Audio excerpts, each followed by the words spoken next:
Hi everyone, मैं हूं शेख जबी। मेरे इस चैनल में आप सभी का स्वागत करता हूं। पहले सीटी मार देता हूं क्योंकि अभी जस्ट मैं कूली मूवी देख के आ रहा हूं। रजनीकांत सर की मूवी हो और उसमें सीटी ना बजे और कोई स्टाइल ना हो, चाहे वो सिगार का हो, बीड़ी का हो, चश्मे का हो या कुछ भी, तो ऐसा पॉसिबल ही नहीं है। तो एक झटके में मैं बोल दूं तो मूवी सीटी मार रहा है। आप कहीं पे भी इस मूवी को देखो, चाहे वो सिंगल स्क्रीन में हो या मल्टीप्लेक्स में हो या कहीं पे भी हो, आपके मुंह से एक सीटी तो निकल ही जाएगी डेफिनेटली। क्योंकि पहली चीज मैं ये बोल दूं, एक तो मैं बोल दिया सिटी मार परफॉर्मेंस है, सिर्फ रजनीकांत सर की नहीं, सभी की, जितने भी कास्ट हमको इसमें ट्रेलर में नजर आते हैं, मतलब सबका काम कमाल का है। तो पहले मैं बात कर लूं कहानी के बारे में। तो देखो, हर मूवी की मेन इंपॉर्टेंट होती है कहानी। तो कहानी क्या रहती है, तो हमको ट्रेलर में ही पता चल गया था कि एक रिवेंज स्टोरी है या फिर गोल्ड स्मगलिंग की स्टोरी है। लेकिन वो छोड़ के इसमें और भी बहुत कुछ बड़ा है। तो वो छोड़ के, मतलब रिवेंज ड्रामा तो है ही, उसके साथ साथ गोल्ड स्मगलिंग भी है, लेकिन उसके साथ साथ और बहुत ज्यादा सस्पेंस आपको मिलने का। ट्विस्ट बहुत है, चाहे वो आप पहले हाफ में ले लो या फिर सेकेंड हाफ में। तो देखो, कहानी शुरू होती है, सिंपल सी है, रजनीकांत सर के ऊपर, गोल्ड स्मगलिंग के ऊपर, और मेन इंपॉर्टेंट कैरेक्टर है इस मूवी का, वो है श्रुति हसन। तो श्रुति हसन के ऊपर ही पूरी कहानी है। तो ये मैं बोल दूं श्रुति हसन के ऊपर ही, क्योंकि देखो हर कहानी की एक केयर रहती है। जैसे आपने ट्रिपल आर देखा होगा तो उसमें आपको पता चलता है कि एक बच्ची के ऊपर कहानी रहती है। तो वैसे ही ये पूरी कहानी है श्रुति हसन के ऊपर। तो श्रुति हसन के ऊपर कैसी है कहानी, क्योंकि ट्रेलर में उतना ज्यादा हमको श्रुति हसन को दिखाया नहीं गया था, लेकिन पूरी मूवी में आपको श्रुति हसन नजर आएगी इसमें। जो बहुत कमाल का काम है श्रुति हसन का और रजनीकांत सर का, जो इस एज में, मतलब इस एज में हर एक एक्टर को टक्कर देते हैं, चाहे वो किसी भी इंडस्ट्री का हो, किसी भी इंडस्ट्री का हो, तो उसको टक्कर देते हैं और उस किसी भी एक्टर को, और उसको बॉक्स ऑफिस पे हराते हैं। तो वो सबसे बड़ी बात होती है, क्योंकि लोग जाके उनकी मूवीज देखते हैं और इंजॉय करते हैं। तो रजनीकांत सर का तो काम कमाल का है। तो वैसे ही जैसे कहानी चलती है, जैसे गोल्ड स्मगलिंग या फिर रिवेंज ड्रामा जैसे मैंने बोला, तो उसके बाद जैसे पहला हाफ, जैसे इंटरवल से पहले के 15 से 20 मिनट तो आप हिलोगे नहीं, आंख ही नहीं मार, मतलब आंख ही नहीं झपकेगी आपकी। तो वैसे चलते हैं इंटरवल के पहले के 15 से 20 मिनट। तो वहां पे आपको बहुत ट्विस्ट देखने को मिलेंगे। फिर जैसे ही सेकेंड हाफ, जैसे सेकेंड हाफ चलता है ना, तो आपको सेकेंड हाफ मतलब हर एक सीन आपको क्लाइमैक्स लगेगी। हर एक सीन, मतलब सेकेंड हाफ की आपको हर एक सीन क्लाइमैक्स लगेगी। मैं ये बोल सकता हूं कि हाँ, कहानी कुछ नई नहीं है, लेकिन आपको जो कहानी चलती है और जो आपको ट्विस्ट देखने को मिलते हैं, चाहे वो पहले हाफ में हो या फिर सेकेंड हाफ में, जो ट्विस्ट देखने को मिलते हैं ना, तो वो देखने बहुत मजा आता है। तो वो देखने बहुत मजा आता है। ट्विस्ट है, मतलब जितने भी कैरेक्टर इसमें जुड़े हुए, हर एक की अलग अलग कहानी रहती है, हर एक की। चाहे आप रजनीकांत सर की ले लो, श्रुति हसन की ले लो, नागार्जुना सर की ले लो, आमिर खान की ले लो, उपेंद्र सर की ले लो, जैसे रचिता राम, तो उनकी, तो बहुत कहानी, सबकी एक ट्विस्ट देखने को मिलता है यहाँ पे, पहले हाफ में भी और सेकेंड हाफ में भी। और एक्टिंग की बात करूं तो रजनीकांत सर तो कमाल है। तो अभी उनका स्टाइल कुछ ना हो, चाहे वो चश्मे का हो, बीड़ी का हो, सिगार का हो या जो भी हो, अगर वो मूवी में ना हो तो देखने मजा ही नहीं आएगा। तो वो भी आपको जरूर देखने को मिलेगा यहाँ पे स्टाइल। और नागार्जुना सर, क्योंकि देखो पहली बार शायद मेरे ख्याल से नेगेटिव रोल किया होगा नागार्जुना सर, मेरे को पता भी नहीं कि उन्होंने कौन सी मूवी में नेगेटिव रोल किया, लेकिन इस मूवी में नेगेटिव रोल में छा गए। मतलब उनका दिखाने का लुक, लोकेश कनगराज ने जैसे उनको प्रेजेंट किया है, कमाल का है। जैसे उनके बैक साइड से जब वो कैमरा एंगल आता है ना, मतलब उनके बैक साइड से जो उनके बाल दिखाते हैं, उनके वॉकिंग स्टाइल, नागार्जुना सर कमाल का है। नागार्जुना सर का स्टाइल इसमें तो देखने बहुत अच्छा लगता है, नागार्जुना सर।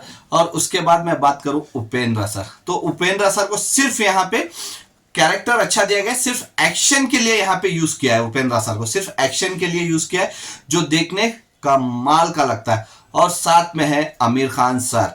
आमिर खान सर का तो जो मैं बोल सकता हूं कि विक्रम मूवी में रोलेक्स, यानी सूर्या सर का रोलेक्स का जैसे कैमियो था, तो वैसे यहाँ पे आमिर खान सर को दिखाने की कोशिश की गई, जो देखने अच्छा लगता है। लेकिन उतना ज्यादा है नहीं रोल आमिर खान सर का, बहुत कम है। जो मतलब एकदम जैसे रोलेक्स का दिखाया गया था, वैसे ही इसमें आमिर खान सर का दिखाया गया। तो उसके बाद आके शोबिन, जो मलयालम के बहुत बड़े, मतलब एक्टर, जो बहुत बड़े एक्टर है मलयालम के, तो उनके ऊपर तो बहुत, मतलब क्या एक्टिंग की है उस बंदे ने, क्या कमाल किया है।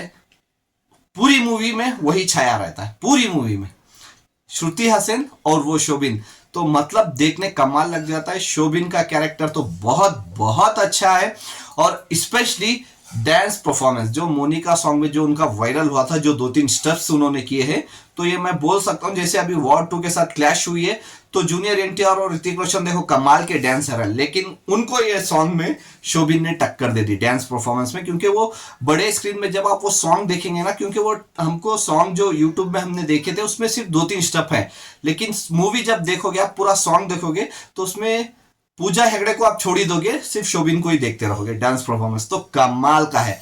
और उसके बाद मेन कैरेक्टर मैं बोलूं तो वो है बैंगलोर गर्ल, मेरी फेवरेट रचिता राम। तो रचिता राम का कैरेक्टर तो कमाल है। मैंने बहुत सारी उनकी मूवीज देखी है, लेकिन ये रोल ना थोड़ा कम है उनको, लेकिन रोल कम है, लेकिन क्या रोल किया है रचिता राम ने। मतलब आप जब रचिता राम का रोल देखोगे ना, मतलब उनकी एक्टिंग देखोगे ना, जब उनके बहुत सारे सीन्स है जो मैं बोल नहीं सकता, लेकिन वो सीन जब आप देखोगे ना तो आप सीटी डेफिनेटली मारोगे। तो डेफिनेटली रचिता राम का मेरे को काम बहुत बहुत अच्छा लगा है। और उसके साथ साथ जैसे क्लाइमैक्स आता है, तो क्लाइमैक्स में तो जैसे मैं जैसे बोल रहा हूँ सेकेंड हाफ में तो पूरा क्लाइमैक्स के जैसे ही चलता है, तो देखने कमाल लगता है। और अगर बात करूँ अनिरुद्ध, तो म्यूजिक तो देखो, म्यूजिक तो कमाल की है यहाँ पे अनिरुद्ध ने। जैसे बैकग्राउंड म्यूजिक ऑलमोस्ट जेलर को भी अनिरुद्ध ने ही दिया था, तो उसके बाद वेटेन जो लास्ट मूवी थी रजनीकांत सर की, उसको भी, अभी इसको भी, तो कमाल की म्यूजिक लगती है अनिरुद्ध की। और इसमें अगर सॉन्ग्स की बात करूं तो मोनिका का सॉन्ग तो छा गया है, लेकिन उससे अलग एक सॉन्ग है रजनीकांत सर का। जैसे हमने विक्रम मूवी में कमल हसन सर का सॉन्ग देखा था, तो उस हिसाब से यहाँ पे रजनीकांत सर को भी सॉन्ग दिया गया है। अगर वो छोड़ दूं तो कुछ म्यूजिक्स नहीं है, इसमें कोई सॉन्ग नहीं है, पूरी कहानी चलती है लंबी, सिर्फ कहानी के ऊपर ही है, म्यूजिक कुछ नहीं है, लेकिन बैकग्राउंड म्यूजिक अनिरुद्ध की तो कमाल है। और अगर लोकेश कनगराज जो डायरेक्टर हैं इस मूवी के, अगर उनके बारे में बात करूं तो उनके बारे में क्या बात करना। जो पहली मूवी से अभी तक, यानी कूली मूवी तक, जो उन्होंने प्रेजेंट करते हैं ना अपने एक्टर को, चाहे किसी भी एक्टर को, चाहे वो कैती ले लो, मास्टर ले लो, विक्रम ले लो, या फिर लियो ले लो, या फिर अब कूली मूवी ले लो, जैसे प्रेजेंट करते हैं अपने एक्टर को, चाहे वो हीरो का कैरेक्टर हो या नेगेटिव कैरेक्टर हो, चाहे कोई भी, तो प्रेजेंट करते ना तो वो देखने कमाल का लगता है। मेरे को तो पर्सनली इसमें लोकेश कनगराज जैसे नागार्जुन सर को प्रेजेंट किए, बहुत बढ़िया। मतलब शायद ही कोई मूवी में ऐसे प्रेजेंट किया हो नागार्जुन सर को, जैसे उनके वॉकिंग का स्टाइल, जैसे मैं बोल रहा हूँ, जैसे लोकेश कनगराज ने दिखाया है ना, तो कमाल का लगता है। और देखने स्टोरी जैसे सेकेंड हाफ चलती है ना, सिंपल सी कहानी है, लेकिन उसमें ट्विस्ट देखने जैसे लोकेश कनगराज ने दिखाया, तो वो देखने बहुत मजा आता है। और मेरे हिसाब से ये मूवी मास अपील है, तो डेफिनेटली सब लोग एंजॉय कर सकते हैं, स्पेशली तमिल ऑडियंस। तो तमिलनाडु और चेन्नई, यानी पूरे तमिलनाडु और केरला में ये तो फाड़ के रख देगी, डेफिनेटली बोल रहा हूँ। बॉक्स ऑफिस पे 4 दिन तो डेफिनेटली हाउसफुल जाएगी तमिलनाडु और केरला पे। और मैं जैसे बैंगलोर से बिलोंग करता हूँ, तो बैंगलोर में भी ऑलमोस्ट हाउसफुल ही जा रही है। तो देखते हैं कि क्या इसका बॉक्स ऑफिस कलेक्शन आता है, लोगों को ये मूवी कितनी पसंद आती है। आपने ये मूवी नहीं देखे तो मैं डेफिनेटली बोल सकता हूँ कि आप जाके ये मूवी देख के एंजॉय कर सकते हैं। 4 लैंग्वेज में रिलीज हुई है, तो आप डेफिनेटली जाके एंजॉय कीजिए। और आपने इस मूवी को देख लिए हो तो आप मेरे को कमेंट्स करके बता सकते हो। Bye, take care.